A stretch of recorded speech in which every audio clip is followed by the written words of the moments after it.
Germans differ much from these usages, for they have neither druids to preside over sacred offices, nor do they pay great regard to sacrifices. They rank in the number of the gods those alone whom they behold, and by whose instrumentality they are obviously benefited, namely the sun, fire, and the moon. They have not heard of the other deities even by report. Their whole life is occupied in hunting and in the pursuits of the military art.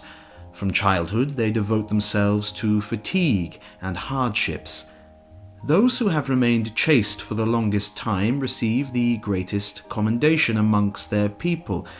They think that by this the growth is promoted, by this the physical powers are increased and the sinews are strengthened.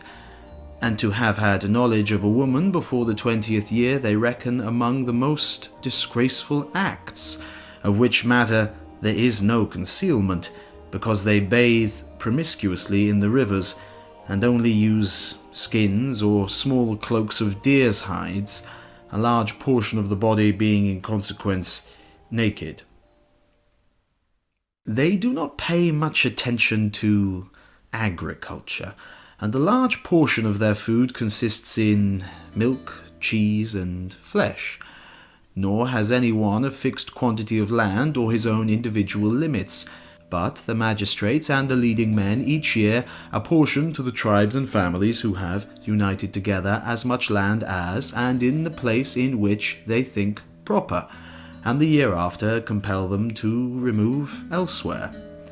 For this enactment they advance many reasons, lest seduced by long-continued custom, they may exchange their ardour in the waging of war for agriculture, lest they may be anxious to acquire extensive estates, and the more powerful drive the weaker from their possessions, lest they construct their houses with too great a desire to avoid cold and heat, lest the desire of wealth spring up, from which cause divisions and discords arise, and that they may keep the common people in a contented state of mind, when each sees his own means placed on an equality with those of the most powerful.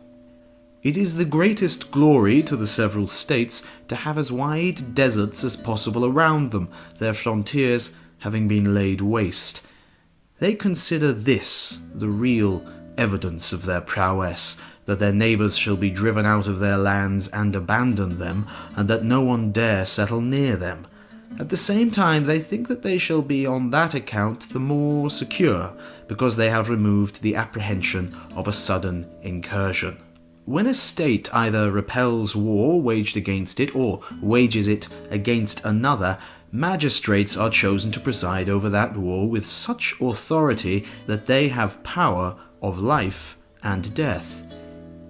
In peace there is no common magistrate, but the chiefs of provinces and cantons administer justice and determine controversies among their own people.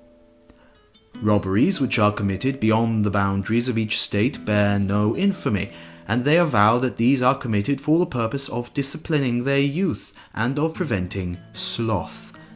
And when any of their chiefs has said in an assembly that he will be their leader, let those who are willing to follow give in their names, they who approve of both the enterprise and the man arise and promise their assistance, and are applauded by the people.